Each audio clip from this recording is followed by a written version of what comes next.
This is why you should be careful when staying home alone. In 2017, a local nurse's aide was attacked in her sleep by a man who had been hiding in her home. He waited for her to fall asleep before sexually assaulting her and beating her, leaving her in a vegetative state. A few weeks later, she passed away from her injuries. A week after her assault, I could have been his next target. At the time, my boyfriend was working nights Friday through Sunday and I worked as an aide in a nursing home. I didn't get home until 8 p.m. and would be by myself until 8 a.m. when my boyfriend got home. It was a Sunday night when I got home and everything was normal as I left it. I ate some food and stayed up a bit in the living room. Around 12 a.m. I decided to go to my bedroom, but the only thing that I didn't check was the back part of the house like I usually would. The bathroom in my bedroom has 2 doors. One leads to the hallway and one leads to my bedroom. I always closed the one to the hallway but left the one to the bedroom open. Around 1:30 in the morning, I was watching TV in bed when I heard footsteps coming from the back hallway. I initially thought it was the TV and just brushed it off. Then I heard the footsteps coming closer. I got out of bed and went towards the bathroom to inspect the noise when the door to the hallway suddenly swung open, almost hitting me in the face. This is when panic set in.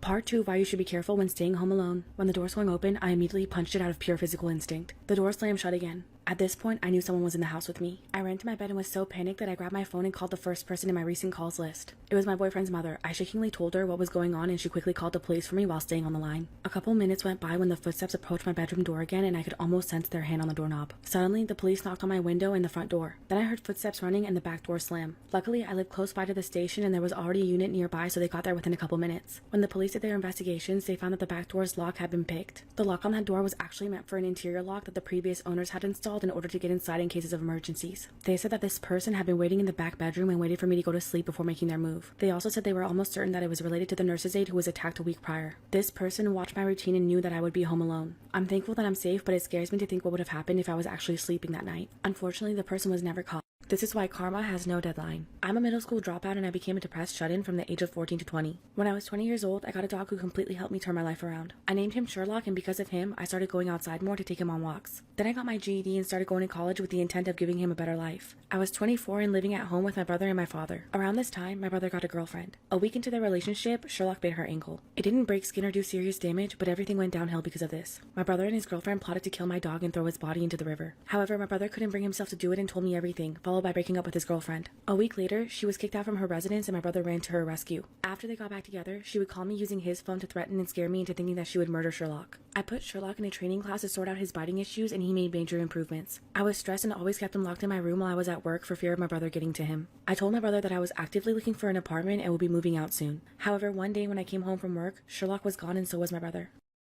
Part 2 of why karma has no deadline. Panic rushed through me as I searched everywhere for my dog. I texted and called my brother, leaving him messages begging him to bring him back. I called the police to report the theft of my dog, but the dispatcher wouldn't listen to me. The next day, I received a call that broke me into a million pieces. My Sherlock's body was found deceased by animal control 100 miles away from home. The city he was found in was where my brother's girlfriend lived. I immediately left home in pure shock. My friends housed me for a few days because I didn't feel safe at home and later found a room for rent within a week because it was easier without pets. I was grieving over the loss of my best friend. My brother betrayed me for a girl he only knew for a few months. After this, I couldn't keep my grades up and dropped many of my classes. I'm also financially in debt because I didn't have much money to start with when I moved. My brother admitted to my mom that him and his girlfriend did indeed kill my dog. However, she doesn't want him in jail. Shortly after, I found out my brother's girlfriend moved into the house. She wanted the dog gone and that's why they killed Sherlock. A year later, I found out from my dad that she died from an illness. I was overjoyed for karma was being served. My brother is now depressed and I couldn't help but to feel some kind of closure. I'm in therapy and doing a lot better, however there's always going to be that missing piece. This is why quick thinking could save your life. A few years ago, I lived in an old one-person flat. Every door in the flat had a lock and key. Strange things started happening around the flat. I had a feeling that something was off because food items from my fridge started disappearing before I had a chance to eat them, and I'd find pillows from my couch on my floor. One night, I woke up around 1 in the morning and I was drenched in sweat. I didn't remember, but I was sure I had woken up from a nightmare. I decided to take a shower, so I put my phone in the bathroom for music, turned on the water, and started enjoying my shower. A few minutes in, I heard the door move. I never closed the door, but it never moved before. I looked at the shower curtain and saw a shadow against it. I looked at the reflection on my phone and could clearly see someone standing next to the shower curtain. My heart was pounding out of my chest and it took every ounce of my body not to scream in terror. Somehow, I managed to act like I didn't notice anything while silently taking the shower head off the holding and turning the water to the hottest setting. The water in that flat got extremely hot when cranked all the way up. A few seconds later, steam was raising and I felt the water burning my feet as it flowed into the drain. My fight or flight kicked in and I didn't care if this person saw me naked. That's when I turned around, ripped the shower curtain open, and held the shower head right at the person.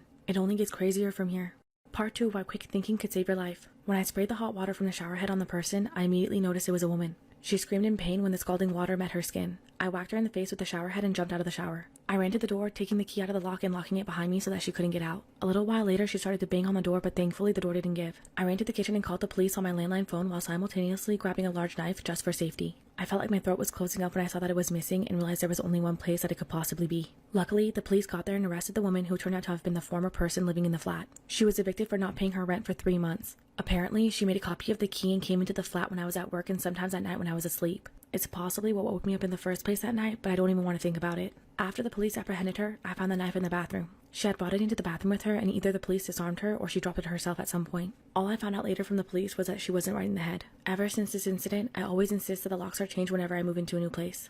Story time about how I was saved by a stranger. I'm a petite girl, and because of this, I avoid confrontation whenever I can. I'm pretty good at it because I've always had a strong sixth sense thing going on. I try my best to avoid people who make me anxious, and it's allowed me to survive some very dangerous situations. I live in West France and went to visit a close friend. She had broken her leg, so I decided to go and cheer her up with some gifts. The atmosphere was so nice that I didn't notice when it got dark outside. Despite how late it was, I decided to go home. I was 40 minutes from home, but I walked this distance many times without problems and thought it would be fine. However, I was wrong. Less than 5 minutes later, I had a strong feeling that something terrible was going to happen. As I approached one of the bridges in the city, I didn't see anyone around. I thought my senses were playing tricks on me and kept going. About 20 meters from the bridge, I heard a conversation and a giggle. When I turned my head, I saw 3 men walking towards me. I felt a cold sweat run down my back, but I didn't want to show them that I was afraid, so I kept going. They were still talking as they followed me, but I didn't know what they were saying because they were speaking a different language. When I reached the bridge, they had caught up with me and surrounded me. I pushed forward and one of them leaned over to me, whispering something into my ear, followed by a laugh. I was terrified.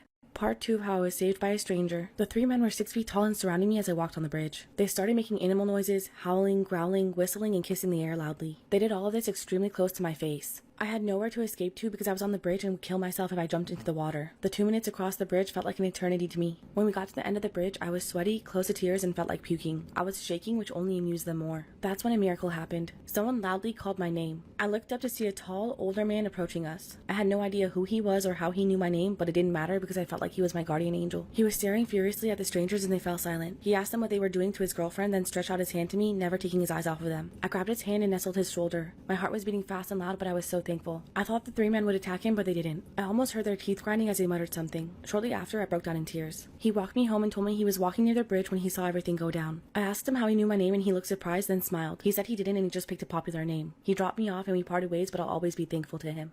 Story time about how a stranger wandered into my house and it led to something amazing. I woke up one night to someone ringing my doorbell over and over vigorously. I looked at the clock and I saw it was 3 in the morning. I went to the door and looked out of the peephole and saw a young woman outside on my porch. I opened the door and could immediately tell that she was intoxicated. She started explaining to me that she was at a bar down the street and lost her phone. That's when she asked if she could use mine and call someone for a ride home. It was freezing outside, so I reluctantly let her in. She asked me for water, so I led her to the kitchen. She proceeded to open my fridge and start eating my lunch meat and various other snacks. She then kicked off her heels and sat down at the table with a jar of pickles and started talking to me like she's known me for years. She told me her name was Krista and asked me how work was and what I was up to tomorrow. I reminded her that she needs to call someone to come pick her up and handed her my cell phone. She took the phone and FaceTimed her brother. She told him that she needs a ride but she has no idea where she's at and handed me the phone to talk to him. I told him the situation and gave him my address to come pick her up ASAP. A few seconds later, my doorbell began ringing again and someone started banging on my door. I went to the door and opened it to find a guy outside and he looked furious. This is when things got intense. Part 2 of how a stranger wandered into my house and it led to something amazing. I opened the door and quickly found out that this guy was Chris's boyfriend and it became clear that they were in some sort of fight. Chris started telling him to leave and accused him of following her and kept screaming at him that it's over between them. The guy turned his attention to me and asked what guy Krista was here to sleep with and began accusing her of coming here to cheat. He started yelling at me for helping her. All of a sudden, he grabbed Krista by her hair and started dragging her out of the house. I quickly ran after them and started screaming at the top of my lungs for him to let her go. Luckily, one of my neighbors heard the commotion and came to our aid. The guy let Krista go, but now he was trying to fistfight my neighbor. A few seconds later, a truck pulled up to my house and a man jumped out, which turned out to be Krista's brother. I quickly explained the situation and helped Krista into his truck. Krista's brother proceeded to confront her boyfriend, who was still making a scene, knocked him out clean with one hit, and drove off, leaving her boyfriend knocked out cold on my front lawn. Her brother texted me the next day thanking me and apologizing for knocking that guy out in my yard. We started texting back and forth and getting along, and I actually asked him out a couple days later. We've been dating for a few months now thanks to his drunk sister stumbling onto my porch. I guess everything happens for a reason.